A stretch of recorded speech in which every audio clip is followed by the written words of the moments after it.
Hello friends, welcome to my mini blog. आज हूँ गुरुवार जेहेतु मु ठाकुर नमस्कार रेडी हो कारण आम जीवा भितर अपा तांकर ठाकुर पूजा सारी सारी थे से मु ठाकुर प्रणाम करने रेडी हो सारी। चलन जीवा ठाकुर घर देखूँ अपा आमर बढ़िया भाव फुल दे जेहेतु शीत दिन कम फुल फुटुची से अपा तांकर कम फुल बढ़िया भाव सजे मत भी एत फुल दे भल भाव सजे आसेनी। तापर आसन जीवा छात उपरू छात पर आमर बढ़िया बढ़िया फुल गछ लगी फुल गछ लगी आम बो जे फुल गछ लगाइए बहुत भल पाते से फुल गछ परिवा गछ विभिन्न प्रकार गछ लगे दिखती।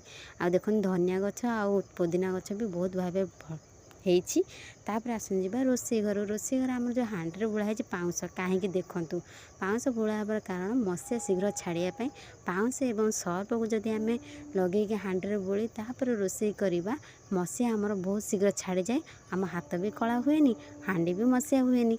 आ देखूँ हांडी बढ़िया भाव भी छाड़ी जाइए मशा ये ट्रिक अप्लाई करूँ।